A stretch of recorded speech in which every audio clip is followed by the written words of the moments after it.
It's a Tuesday morning. You're in the third row of a conference room that smells like coffee and carpet cleaner. Someone at the front is talking about pipeline metrics. You are nodding at the right intervals. Your badge is around your neck. Your laptop is open to a document you haven't looked at in 20 minutes. Your phone is face down on the table. At 9:14, it buzzes once. You don't pick it up right away. You wait until the slide changes. Then you tilt it just enough to read the notification. Your brokerage account, a number. The kind of number that, 3 years ago, would have made you sit up straighter, would have made the whole day feel different. You look at it for 2 seconds. You place the phone face down again. By the time the meeting ends, that number will be larger than your paycheck. Nobody in the room knows this. Not your manager, who is now asking if anyone has questions.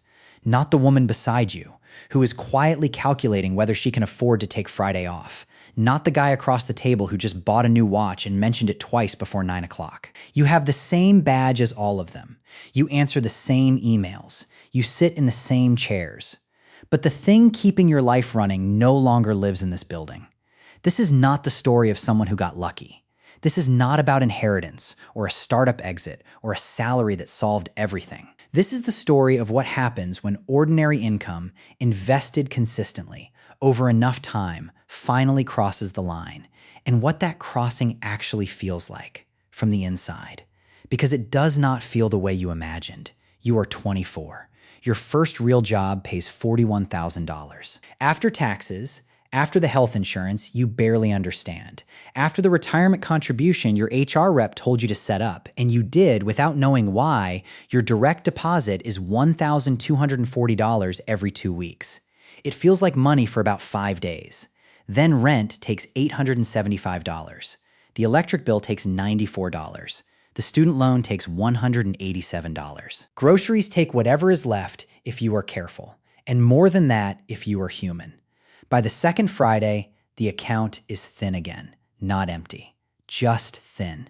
Just enough to make you careful about every small decision in a way that is quietly exhausting. One evening in March, you open a brokerage account. You have $200. You put it in a total market index fund because someone you trust told you to, and you had no better argument against it. The confirmation screen appears. You stare at it. Nothing happens. No sound. No shift in the atmosphere of your apartment. Just $200 moved from a place where you could spend it into a place where you have decided not to. 3 months later, the account pays you $2.11. You see it on a Thursday morning while you are still in bed. Dividend received, $2.11. You almost laugh. You made more than that walking from the parking lot to your desk. But then the thought arrives differently. You did not walk for this $2.11. You did not answer an email for it. You did not smile at anyone, sit through anything, or trade 1 hour of your life for it. You were asleep. It paid you anyway. That night, you put another $200 in. The job is still the job. You are 27. Your salary is $54,000. The account balance is $22,000. Most of it came from your paychecks transferred on the first of every month, whether the market was up or whether it was down, whether you felt like it or whether you were tired of the whole thing. Some of it came from dividends. A little came from the market moving while you were at dinner, while you were asleep, while you were sitting in meetings that had nothing to do with your actual financial life. In June, your investments pay $94 in a single month. You look at the numbers standing in line at the pharmacy. Your phone bill is $68. Your streaming subscriptions together are $31. For the first time, one small corner of your life has been paid by something other than your labor. Not as a metaphor. Actually. The person at the register says, "Next," you step forward. The world looks exactly the same. That is the strange part. Nothing changed enough for anyone else to see. But something changed enough for you to feel. Your coworker Marcus gets a bonus that quarter. He buys a watch he has been talking about for 4 months. He puts it on the table at lunch so everyone can get a closer look. He asks what you are doing with your savings. You say, "Nothing interesting." He says you need to enjoy the money while you are young. You nod. That night, you increase your monthly transfer by $50. The job is still the job. You are 31. The account is $98,000. You know the number because you check it every Sunday morning before the week starts asking for pieces of you. Your investments produce about $380 a month now. Some months more, some months less. $380. Half your rent. 2 car payments. The difference between a transmission repair and a financial crisis. You do not feel wealthy. You feel less exposed. There is a gap between those two things that most people never stop to name. At work, the company switches health plans. Everyone is unhappy. The deductible is higher. The premium is worse. People gather in the break room and compare what they are losing like survivors comparing damage. You are unhappy too.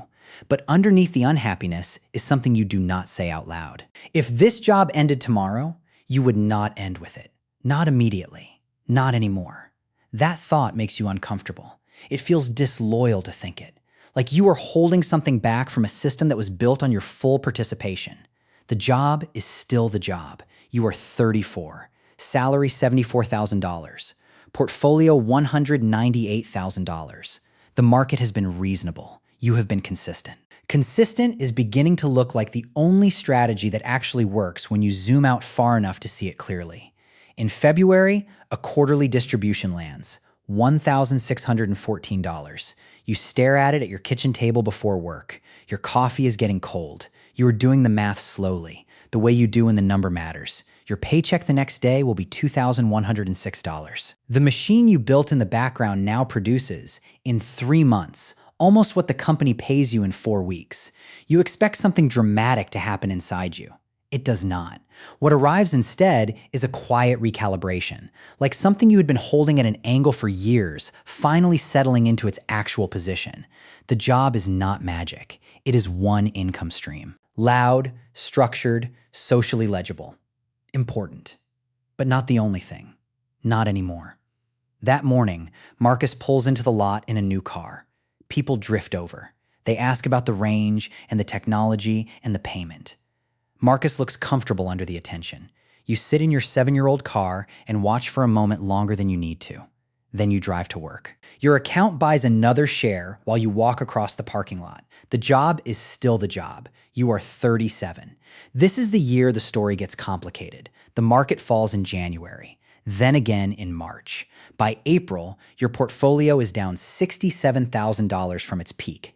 $67,000, more than your starting salary. Gone on paper. But paper has weight when you are the one reading it. The dividends slow down. One fund reduces its payout. Another delays a distribution.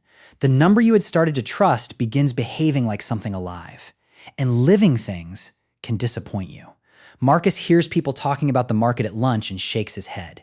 He says that is why he does not gamble with his money. You do not respond. You sit at your desk and open the account twice in 1 hour.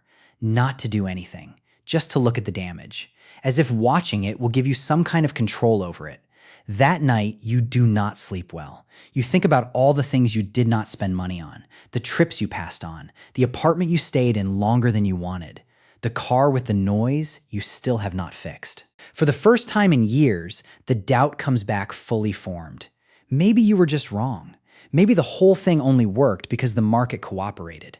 Maybe you traded years of your life accumulating something that can drop $67,000 in 1 quarter. On a Sunday in May, you put the monthly transfer in anyway. Not because you feel confident, because the rule was never conditional on confidence. The job is still the job. You are 40. The spreadsheet is open at 11:52 on a Wednesday night. You only meant to check one number. You have been at the table for 40 minutes. Your salary this year was $88,000.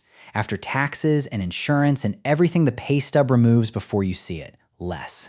Your investments produced $94,200. Dividends, distributions, realized gains, compounding that has been running quietly in the background for 16 years without asking for your attention or your approval. You read the number once, then you check the formula, then you read it again. $94,200.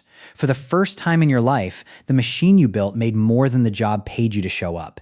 You sit back in the chair. No music plays. No one texts you. The refrigerator hums. A car passes outside with its windows down. The room is exactly the room it was 5 minutes ago. This is what the crossing sounds like. Almost nothing.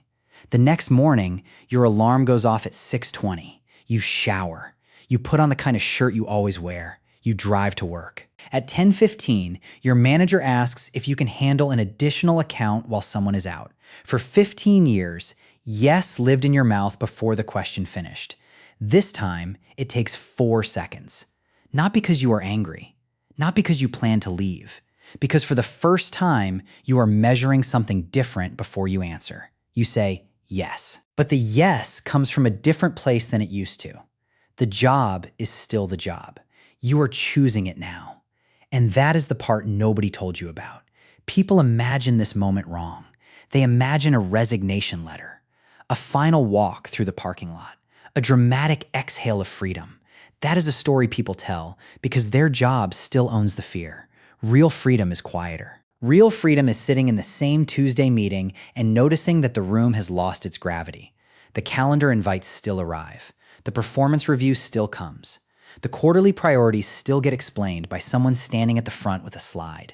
But something inside you no longer leans into it the same way. A restructuring rumor moves through the office. People lower their voices near the printer.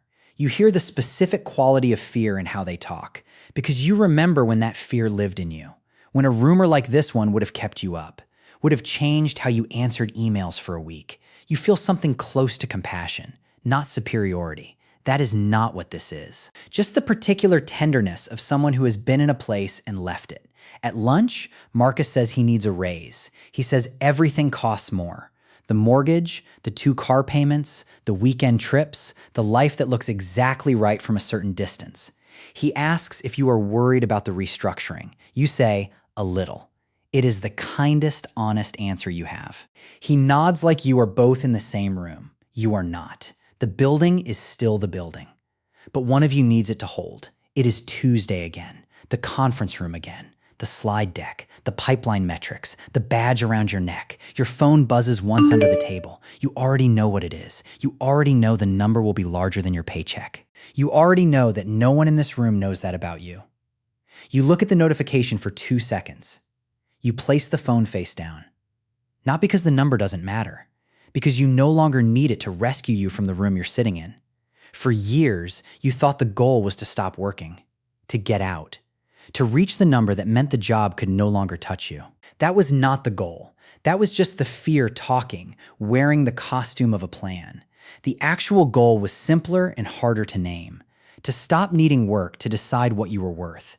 The day your investments make more than your job, no one applauds, no one notices. You still have the same commute, the same shirt, the same coffee going cold on the same desk. But something quiet has ended. The negotiation between your time and your survival is over. The building is still the building. The job is still the job. You are just free before you leave.